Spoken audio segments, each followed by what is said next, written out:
हाँ जी dear viewer, आज की जो वीडियो है इस वीडियो के अंदर मैं आपसे 3 टॉपिक शेयर करने जा रहा हूँ।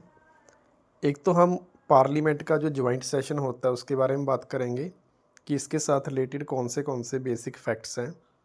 इसके अलावा आज की वीडियो के अंदर हम पब्लिक बिल, प्राइवेट बिल और एक ऑर्डिनरी बिल, इन तीनों के ऊपर अलग से चर्चा करेंगे। तो सबसे पहला हमारा आज का टॉपिक है जॉइंट सेशन ऑफ पार्लियामेंट। जैसे कि आपको पता है कि इंडिया के कॉन्स्टिट्यूशन का जो आर्टिकल नंबर 108 है, ये डील करता है जॉइंट सेशन ऑफ पार्लियामेंट के साथ। जॉइंट सेशन का मतलब है कि जब किसी बिल के ऊपर डिबेट होती है किसी एक हाउस में, अगर वो हाउस उस बिल को 6 मंथ से ज़्यादा टाइम पास हो जाए लेकिन वो पास ना करे, तो उसके ऊपर इंडिया का जो पार्लियामेंट का जो सेशन है वो जॉइंट बुलाया जा सकता है।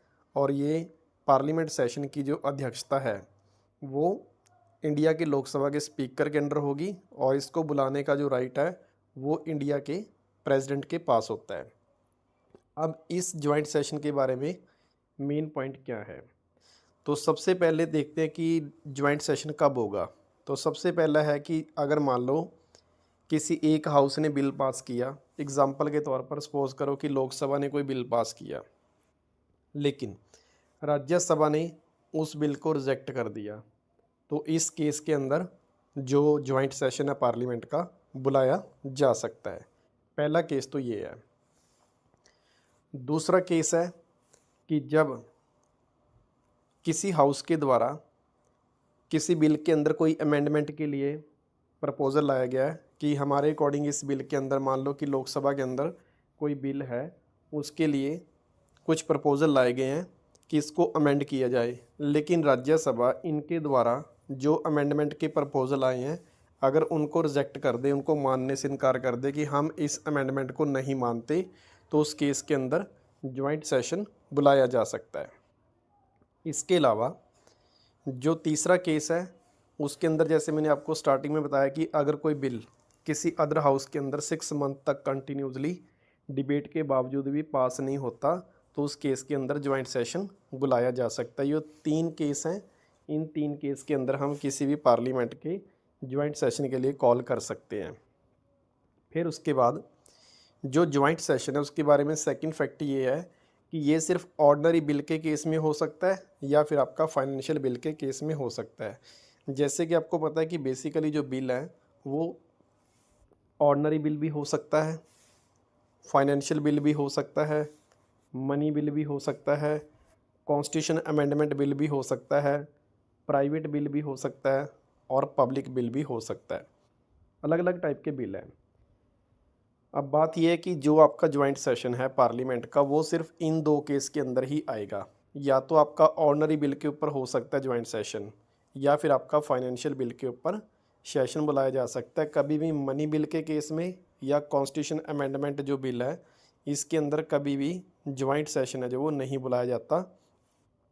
तो ये फैक्ट आपको याद रखना है कि ऑर्डिनरी बिल और फाइनेंशियल बिल है जो आर्टिकल 112, 117 पार्ट ए और 117 पार्ट 3, इनके अंदर हमारी व्यवस्था करी गई है फाइनेंशियल बिल की। तो ये 2 केस हैं जिसके अंदर हम जॉइंट सेशन बुला सकते हैं। नेक्स्ट फैक्ट, जैसे कि मैंने अभी बताया कि जब भी मनी बिल का केस होगा या कॉन्स्टिट्यूशन अमेंडमेंट का केस होगा तो उसके अंदर जॉइंट सेशन नहीं बुलाया जा सकता। इसके बाद जो हमारे पास नेक्स्ट फैक्ट है उस फैक्ट के अंदर बताया गया कि joint session is not allowed if bill is pending due to the dissolve of Lok Sabha. अब एग्जांपल के तौर पर मान लो कि लोकसभा के अंदर कोई बिल आया, अब वो बिल जब तक पास होना था लोकसभा में, तो सपोज करो कि लोकसभा डिसॉल्व होगी। डिसॉल्व होने का मतलब कि उसका टाइम पीरियड कंप्लीट हो गया या प्राइम मिनिस्टर टाइम से पहले लोकसभा को डिसॉल्व कर सकता है, तो इस केस के अंदर जो जॉइंट मीटिंग है उस बिल के ऊपर नहीं बुलाई जा सकती। इसके बाद जो नेक्स्ट फैक्ट है कि स्पीकर इनकी मीटिंग है जो उसको कंडक्ट करेगा। जैसे कि लोकसभा के अंदर स्पीकर इसको अटेंड करता है, राज्यसभा के अंदर जो चेयरपर्सन होते हैं हमारे देश के वाइस प्रेसिडेंट इसको अटेंड करते हैं मीटिंग्स को, लेकिन जो जॉइंट सेशन की मीटिंग है इसको लोकसभा के स्पीकर ही कंडक्ट करेंगे। तो ये है नेक्स्ट फैक्ट।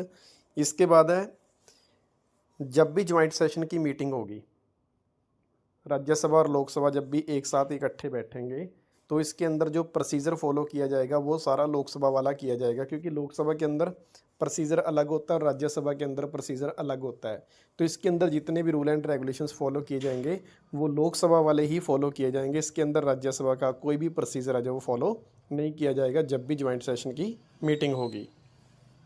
इसके बाद नेक्स्ट फैक्ट है कि इंडिया के अंदर अभी तक 3 ऐसे ज्वाइंट सेशन हुए हैं जिसके अंदर अलग अलग बिल पास किए गए हैं। एक तो 1960 के अंदर दाज के साथ रिलेटेड बिल था, डॉरी प्रोविजन एक्ट 1960, एक बैंक सर्विस कमीशन 1977, एक बिल ये पास हुआ, और एक पोटा एक्ट जो 2002 है। जो ये 3 ऐसे बिल हैं भारत के अंदर जो ज्वाइंट सेशन के अंदर पास हुए हैं। पोटा का मतलब होता है प्रिवेंशन ऑफ टेररिस्ट एक्टिविटी।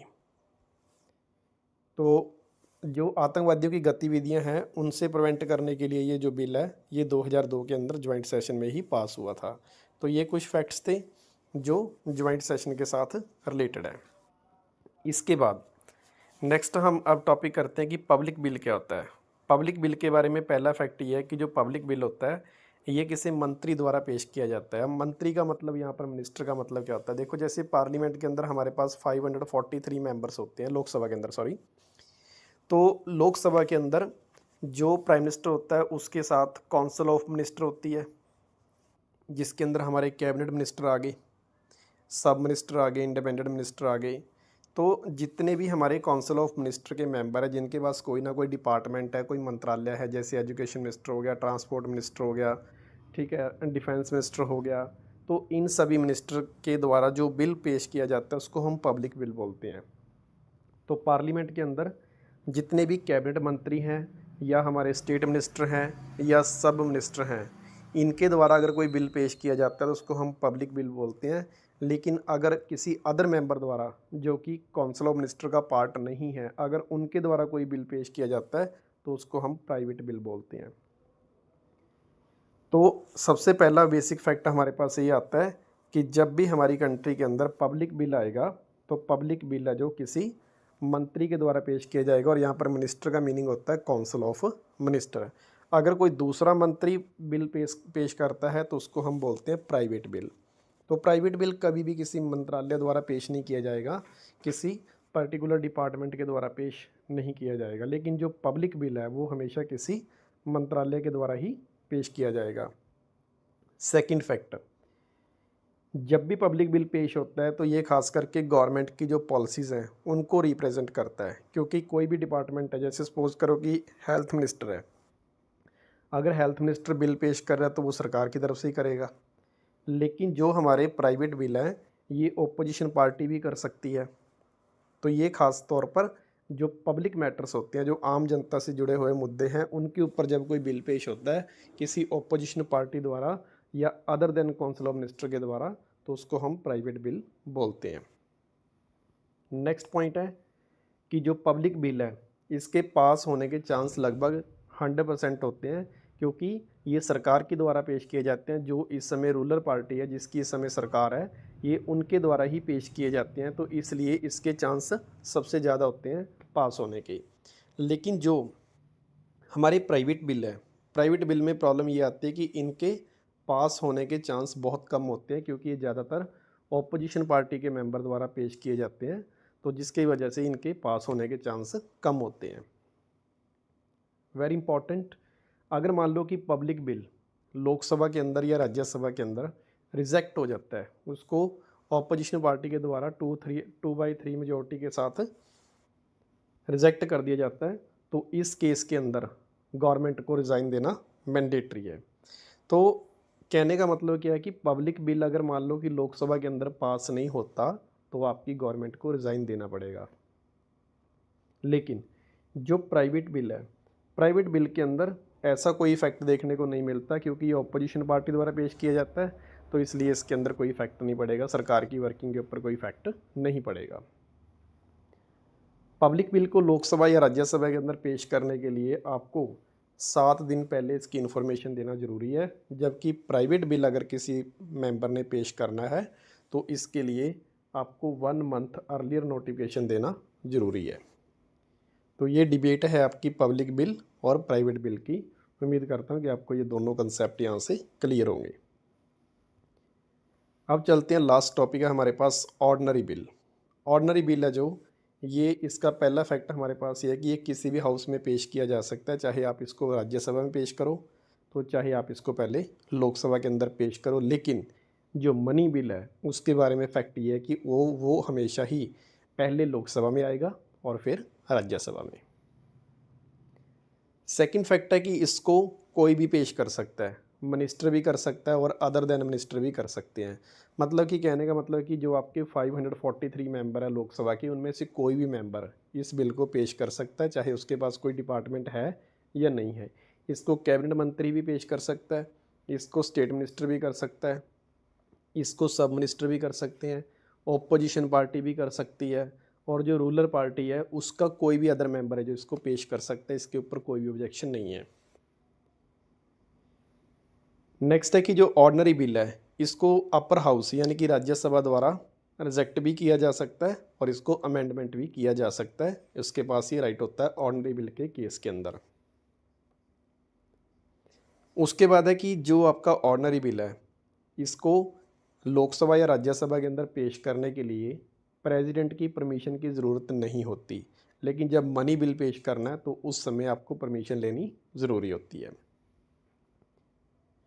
अब सपोज़ करो कि कोई बिल लोकसभा में से ऑर्डनरी बिल है पास हो गया, तो इसमें स्पीकर की परमिशन लेना ज़रूरी नहीं है कि राज्यसभा में हमने बिल लेके जाना है तो उससे पहले किसी स्पीकर की या राज्यसभा से लोकसभा में आने में किसी चेयरपर्सन की परमिशन लेना ज़रूरी नहीं है। लेकिन जब मनी बिल की बात आएगी तो मनी बिल अगर मान लो कि लोकसभा में से पास हो जाता है तो उसको स्पीकर की परमिशन या उसकी अनुमति के साथ ही राज्यसभा में भेजा जाता है।